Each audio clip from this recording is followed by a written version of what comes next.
Subscribe to our channel by clicking the subscribe button.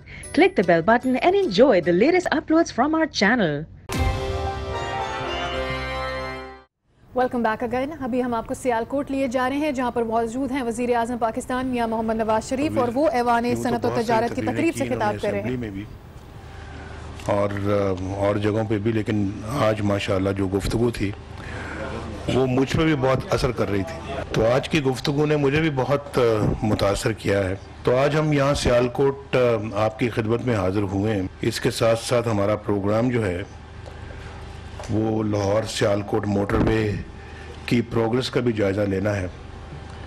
और अब राजा साहब के घर में कुछ कारकुन जमा हैं, वैसे भी हम थोड़ा सा लेट आए जिसकी मैं माजरत चाहता हूँ आपसे। उनको भी मिलना है। उसके बाद फिर हमने लाहौर सियालकोट मोटरवे को जाके देखना है, लाहौर मुल्तान मोटरवे को भी देखना है, क्योंकि माशाल्लाह ये मोटरवेज अब बड़ी तेज़ी के साथ बन रही हैं और ये कराची तक इंशाल्लाह पहुंचने वाली हैं। कराची हैदराबाद तकरीबन तैयार हो चुकी है। 14 अगस्त को उसकी डेट है इनाग्रेशन की। और आगे मुल्तान सक्खर भी बन रही है। सक्खर हैदराबाद का कॉन्ट्रैक्ट अब बिल्कुल दिया जाने वाला है। तो ये बलूचिस्तान के अंदर बहुत डेवलपमेंट्स हो रही हैं, सड़कों के साथ साथ इंफ्रास्ट्रक्चर के साथ साथ पावर प्लांट्स भी, एयरपोर्ट भी, और फिर वहाँ पर तरक्याती स्कीमें, डैम्स और काश्तकारों के लिए बहुत बड़ा प्रोग्राम।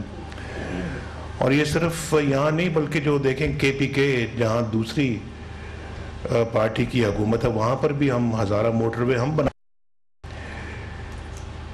तो अल्लाह ताला का बड़ा शुक्र है कि ये एक बड़ा एक्सटेंसिव प्रोग्राम जो इंफ्रास्ट्रक्चर का, मोटरवेज का, कम्युनिकेशन का, वो शुरू हो चुका है। और इतना बड़ा प्रोग्राम जो है वो इंफ्रास्ट्रक्चर का आज तक पाकिस्तान की तारीख़ में कभी पहले नहीं बना, जो अब बन रहा है। और इसके साथ साथ आप जानते हैं कि जो हर आए दिन अब अल्हम्दुलिल्लाह एक नए बिजली के कारखाने का इफ्तिताह हो रहा है और कई कारखानों का, कई प्रोजेक्ट्स का हम इफ्तिताह कर चुके हैं। उनसे बिजली पैदा होनी शुरू हो चुकी है। और आज अल्लाह का बड़ा शुक्र है कि अब ये जो लोड शेडिंग मुल्क के अंदर से अब ख़त्म होती अब दिखाई दे रही है। और इंशाल्लाह अल्लाह के फल से 2018 में बिल्कुल ख़त्म हो जाएगी। ये सब काम जो है वो हमने बड़ी जिम्मेदारी के साथ हमने शुरू किए। और आप देखें कि जो पहले 2 साल थे वो तो वसाइल का बंदोबस्त करते हुए गुजर गए। हमारे पास बिजली लगाने का एक मंसूबे के लिए भी पैसे नहीं थे शुरू में 2013 में। और आप जानते हैं कि 2013 में क्या क्या सराहियाँ की जा रही थी कि पाकिस्तान डिफ़ॉल्ट करने वाला है, खुदा न खासा पाकिस्तान एक फेल्ड स्टेट है। 16 घंटे की लोड शेडिंग हो रही थी। और अभी आपने बताया कि आप लोग यहाँ पर जनरेटर्स लगा के अपना काम कर रहे थे, कारखाने बंद हो रहे थे, मजदूर बेरोजगार हो रहे थे, जगह जगह टेलीविज़न की स्क्रीनें आज भी देखें आप कि किस तरह से वो बलवे हो रहे थे, प्रोटेस्ट हो रहे थे, लोग सड़कों पर आए हुए थे। और पाकिस्तान पिछले दौर ही की बात है और उससे पिछले दौर की भी बात है कि यहाँ पर हर तरफ जो है वो यहाँ मुल्क के अंदर जो है वो रिश्वत का बाज़ार गर्म था।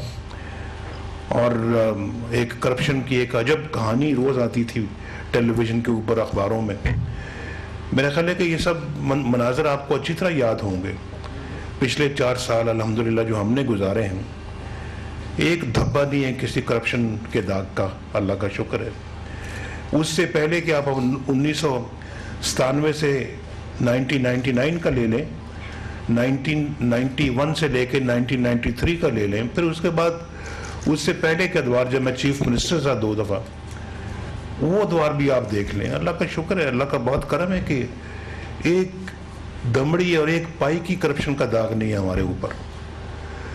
और ये समझ नहीं आती कि ये कहाँ से करप्शन हुई है, कब हुई है, किसके साथ हुई है, कौन से मंसूबे में हुई है, जिसका आज एहतसाब हो रहा है। ये बहुत एक मेरा ख्याल है कि ऐसा सवाल है जिसका कम से कम मुझे जवाब नहीं मिल सका, और इस पे खायर साहब ने बड़ी सैर हासिल गुफ्तगू की है। ये पता लगना चाहिए कि ये किस चीज़ का हिसाब हो रहा है, ये सरकारी पैसे का हिसाब हो रहा है, उसकी खुर्द बुर्द का हिसाब हो रहा है, या फिर ये हमारे कारोबारी मामलात का हिसाब हो रहा है। कुछ तो पता लगना चाहिए। और फिर 40 साल पुराने 44 इयर्स की बातें हैं जब से ये एहतसाब की बात हमारे साथ की जा रही है, और उसकी बैकग्राउंड खायर साहब ने बता दी है। और नेशनलाइजेशन में हम पहली नेशनलाइजेशन में हम भी उसके विक्टिम थे, और जो 32 कारखाने उस मुल्क के अंदर जो नेशनलाइज किए गए तो उसमें हमारा भी एक कारखाना था। नई 1971 की हिंदुस्तान पाकिस्तान की जंग ख़त्म हुई थी, और जो मशरक़ी पाकिस्तान में हमारा कारखाना था ढाका में, वो बांग्लादेश के साथ चला गया, और इसको भुट्टो ने नेशनलाइज कर लिया, लूट लिया, एक एक पैसा लूट लिया हमारा, बजाय इसके कि वो हिसाब दें, हिसाब हमसे मांगा जा रहा है। तो बहरहाल इसका जो है ना, वो मुझे यकीन है इंशाअल्लाह कि अल्लाह के फजल करम से हम सुरखरू होंगे कौम के सामने। कौम भी जानती है, देख रही है कि ये तमाशा कैसे लगा, तमाशा लगाने वाले कौन हैं। 2013 से ही 14 से ही ये तमाशा लगा हुआ है इस मुल्क के अंदर।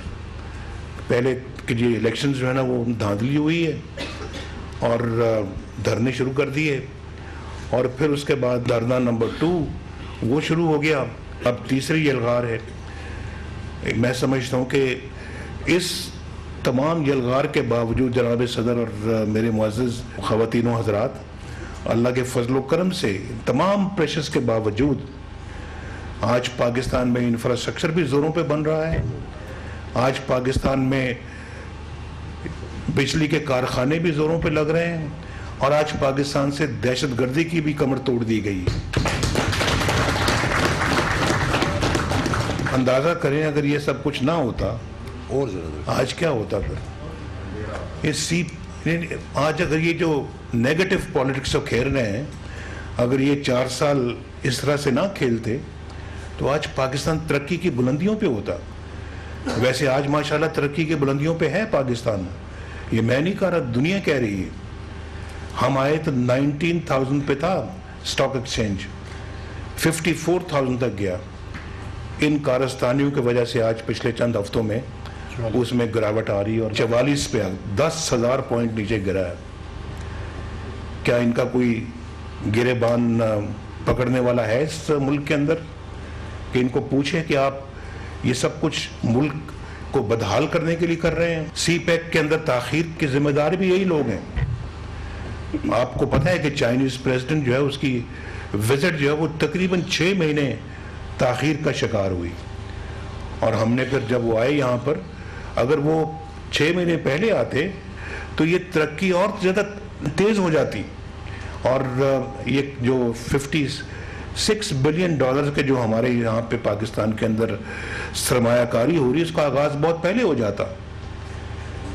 लेकिन उसके बावजूद आप देखें कि अल्लाह के फजल करम से 21 महीने के अंदर ये बिजली के कारखाने मुकम्मल हो रहे हैं। साहिवाल का जो पावर प्लांट है जो कोयले पे चलता है, यानी 21 महीने में मुकम्मल हुआ है। ये जो हवेली बहादुर शाह, भिक्की और अब इंशाल्लाह बलों की, ये भी 21 महीने में मुकम्मल हो रहे हैं। ये पाकिस्तान की तारीख में ये पहला वाक़या है जो इस तरह से हो रहा है, पहले कभी इस तरह से नहीं हुआ। और फिर सिर्फ बिजली जो है वो यहाँ पर अब बिजली नहीं आएगी, सिर्फ अल्लाह के फजल करम से बिजली भी आएगी, और बिजली भी सस्ती आएगी इंशाअल्लाह ताला। 2013 में बिजली की जो औसतन जो लागत थी वो 15 रुपये फी यूनिट थी, 15 रुपये। आज अल्हम्दुलिल्लाह ये 10 रुपये तक आ चुकी है ये जो लागत है। और फिर इंशाअल्लाह अगले आइंदा आने वाले वक्त में इंशाअल्लाह ये 8 रुपये तक आ जाएगी। ये अगर जितनी बिजली सस्ती होगी सनतकारों को, काश्तकारों को फ़ायदा होगा। आपकी मसनूआत जो बाहर जाती हैं वो दुनिया में कम्पीट कर सकेंगी। कहाँ 15 रुपए की बिजली और कहाँ 8 रुपए की तकरीबन निसफ का फ़र्क है। और हमारी तो कोशिश होनी चाहिए कि इससे भी कम हो, ताकि आप लोग जो है वो, आप लोगों की कॉस्ट ऑफ प्रोडक्शन जो है वो कम होनी चाहिए। तो ये सारे इतने इतने बड़े काम हो रहे हैं। ये पाकिस्तान अनफॉर्चुनेटली, जो पाकिस्तान जिन मुल्कों के बराबर था 1990s में, आज वो गैप कितना बढ़ चुका है। कितने अफसोस और दुख की बात है, हम कितने पीछे रह गए, वो कितने आगे चले गए। अब तो उनको पकड़ना भी बड़ा मुश्किल। लेकिन अगर यही कुछ होता रहा, जो आप देखें ना, अगर हमारी स्टॉक मार्केट 19,000 से 54 तक चली गई थी, तो ये एक निशानी है इस बात की दलील है कि पाकिस्तान के अंदर तरक्की तेज़ी के साथ आगे बढ़ रही है और हम कैचअप कर रहे हैं। जो हमने लूज़ किया है माजी के अंदर, उसको कैचअप कर रहे हैं। लेकिन अगर इसके लिए भी टांगें खींची जाएं, तो फिर ये मुल्क किधर जाएगा। ये तमाशा, ये जो मीना बाजार लगा हुआ है मुल्क के अंदर, ये इस तरह का मीना बाजार पाकिस्तान को किस तरफ लेके जाएगा।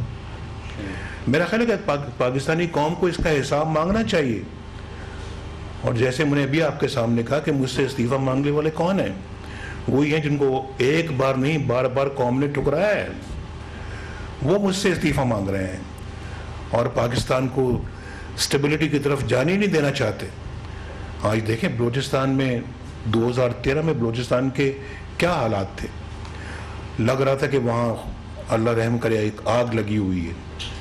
आज बलूचिस्तान माशाल्लाह दोबारा अपनी जगह पे आ चुका है। दोबारा पाकिस्तान का एक बड़ा खूबसूरत इंटेग्रल पार्ट बन चुका है और वहाँ पे भी अमन कायम हो चुका है अल्लाह के फल से। ये जो थोड़े थोड़े वहाँ पे कभी दहशतगर्दी के वाक़यात होते हैं, इंशाल्लाह जिस रफ्तार से मुल्क तरक्की कर रहा है, अल्लाह ताला इस मुल्क को तौफीक दे और हमें भी तौफीक दे। आइंदा आने वाले बरसों में इंशाल्लाह इसका मुकम्मल खात्मा हो जाएगा। यही तरीका है आप अपने मसाइल को हल करें। यही तरीका है कि बेरोजगारी को एड्रेस करें, और यही तरीका है कि आप दहशतगर्दी को एड्रेस करें। यही तरीका है कि आप गुर्बत को एड्रेस करें।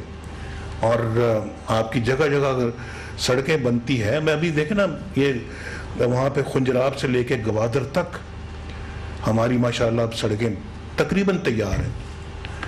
कितने कोई 2200-2400 किलोमीटर का ये फासला है। और उसके बाद फिर इसके बीच में जगह जगह पे मोटरवेज बन रही हैं। हमारा रेलवे अपग्रेड हो रहा है। $8 बिलियन उस पर इन्वेस्ट होने जा रहा है। $8 बिलियन उस पर इन्वेस्टमेंट, उसकी सरमायाकारी उस पर हो रही है और उसकी स्पीड इंशाल्लाह डबल हो जाएगी। तो इसमें ही आप देखें कि नए नए एयरपोर्ट्स बन रहे हैं मुल्क के अंदर और इस्लामाबाद का एयरपोर्ट भी तकरीबन तैयार है। 1970 से शुरू होने वाली लवारी टनल जो कि पाकिस्तान को चित्राल से मिलाती है, आज तक मुकम्मल नहीं हो सकी थी। हमने इस दौर में तकरीबन 27-28 अरब रुपए खर्च करके हमने उसको मुकम्मल किया और उसका इंशाल्लाह मैं कल इफ्तिताह कर रहा हूँ। जुल्फ़िकार अली भुट्टो के ज़माने से शुरू हुई थी और पीपल्स पार्टी भी मुकम्मल नहीं कर सकी उसे। तो हमने अपना पिछले दौर में भी जोर लगाया था, लेकिन हमें दौर 2-2 साल के दौर मिलते रहे। 2.5 साल से ज़्यादा तो मैं प्राइम मिनिस्टर रहा ही नहीं। ये पहली मरतबा मैं 4 साल तक पहुँचा हूँ। देखिए आगे क्या होता है। अब 168 अरब रुपया हमने बचाया है। ये बिल्कुल वेरीफाई किया जा सकता है 3 पावर प्रोजेक्ट्स में, बिक्की, हवेली बहादुर शाह और बल्लो की, जिसमें 3600 मेगावाट इंशाल्लाह हम पेट करेंगे। 2 का तो इफ्तिताह हो गया है, तीसरी अब बल्लो की रह गई। 168 बिलियन रुपया, ये कोई छोटी बात नहीं है। पाकिस्तान में इस तरह की रवायत नहीं है। और फिर ये जो आपकी लाहौर या सियालकोट लाहौर मोटरवे बन रही है, इस मोटरवे पे तकरीबन 53 बिलियन रुपया खर्च हो रहा है। जब मैं पहले यहाँ पे आया था, यहाँ आपके पास भी हाजिर हुआ था, सियालकोट आया था, तो यहाँ से हमने इस बात का फैसला किया, ऐलान किया कि सियालकोट लाहौर मोटरवे इंशाल्लाह बनेगी। और आज वो बन रही है, ज़ेरे तामीर है और अगले साल इंशाल्लाह उसका इफ्तिताह होगा, मुकम्मल हो जाएगी। खुद निकला हूँ उसकी इंस्पेक्शन के लिए, उसकी जो रफ्तार है तामीर की, उसको देखने के लिए। तो ये सब चीज़ें जो है ये मेरा ख्याल है कि बहुत बड़े बड़े प्रोजेक्ट्स हैं और इसका बहुत माशाल्लाह पाकिस्तान के बिजनेस पर, एग्रीकल्चर पर, आम आदमी पे बहुत इसके दूरस्थ नताइज इंशाल्लाह निकलेंगे और निकल रहे हैं। और जो फार्म टू मार्केट रोड्स हम बना रहे हैं यहाँ पे वो उनका बड़े अच्छे असरात मुरतब हो रहे हैं। पाकिस्तान के इकनॉमिक इंडिकेटर्स आप बेहतर हो रहे हैं। 5.3% ग्रोथ रेट हमारा इस साल हुआ है। हमारी इंशाल्लाह कोशिश है कि अगले साल 6% तक पहुँचे, फिर 7 तक पहुँचे और फिर ये 10, 12, 15 तक पहुँचे। तभी जाके हम अपने जो उन ममालिक जिनसे हम पीछे रह गए हैं हम उनको पकड़ेंगे और उनके बराबर आएंगे। लेकिन वो भी तेज़ी से तरक्की कर रहे हैं, हमें और मेहनत करनी पड़ेगी। तो मैं तो समझता हूँ जी कि ये अगर कोई पाकिस्तान के साथ प्यार करता हो, उसकी तरक्की से मोहब्बत करता हो, दिलचस्पी रखता हो और काश्तकारों की बेहतरी और खुशहाली में दिलचस्पी रखता हो, बिजनेस की खुशहाली में दिलचस्पी रखता हो, आम आदमी के लिए रखता हो, सिर्फ वही ये सोच सकता है। खिलंडरे लोग ये नहीं समझ सकते, जिनको पता ही नहीं है कि तरक्की क्या होती है, जो तनज़ली हो रही देख रहे होते हैं, उसके बाद खुश हो रहे होते हैं कि चलें ये गवर्नमेंट तो नीचे आए ना और इसको ख़त्म होना चाहिए। ये अपना उनका टारगेट सिर्फ ये है कि जी नवाज शरीफ को नीचे उतारा जाए और फिर उसके बाद अपना कोई रास्ता बनाया जाए। अवाम के वोटों के ज़रिए से तो नहीं बना, अब वो अपना कोई और रास्ते ढूंढ रहे हैं। तो ये सब अफसोसनाक खेल है ये। और एक तमाशा जैसे मैंने कहा है ये उन्होंने लगाया हुआ है और तरह तरह के लोग आके बांसुरी बजा रहे हैं और ये पाकिस्तान के साथ इस तरह के ये लोग सलूक कर रहे हैं। तो मैं आपको सिर्फ ये कहूँगा कि आप लोग माशाल्लाह यहाँ बैठे हुए हैं, आप बताएं कि आज 2017 है, क्या 2017 का पाकिस्तान 2013 से बेहतर है या नहीं है?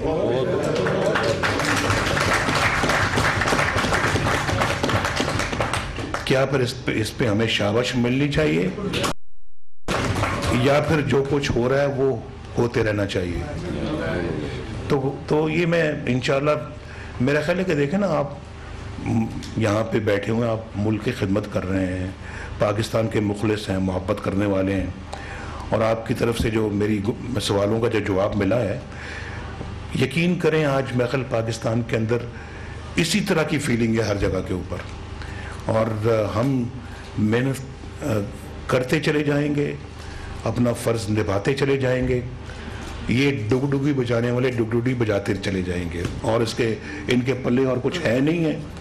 और हम समझते हैं कि इंशाल्लाह मकासद है हमारे, इनसे हम पीछे नहीं हटेंगे इंशाल्लाह और पाकिस्तान को अल्लाह के फजलो करम से दुनिया के सफ़े अव्वल के मुल्कों में पाकिस्तान को शामिल करेंगे इंशाल्लाह।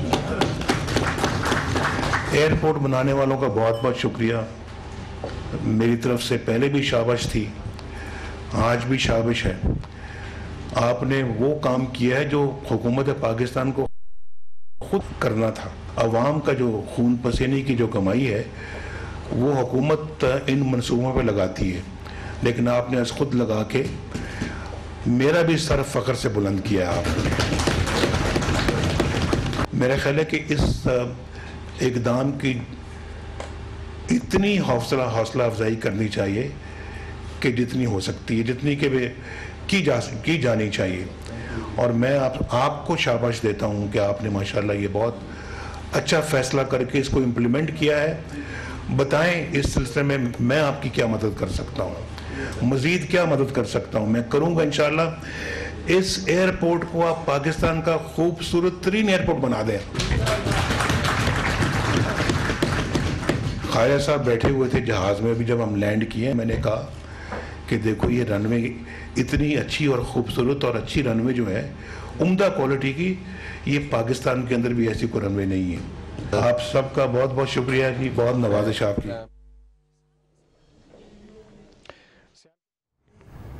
सियालकोट में वज़ीर आज़म मियाँ मोहम्मद नवाज शरीफ ऐवान सनत और तजारत की तकरीब से खिताब कर रहे थे और इस मौके पर उनका ये कहना था कि मैं 2 दफ़ा CM रह चुका हूँ। उस वक्त से उसके बाद 1991 से लेकर अब तक एक दमड़ी या एक पाई की करप्शन का दाग नहीं है हम पर।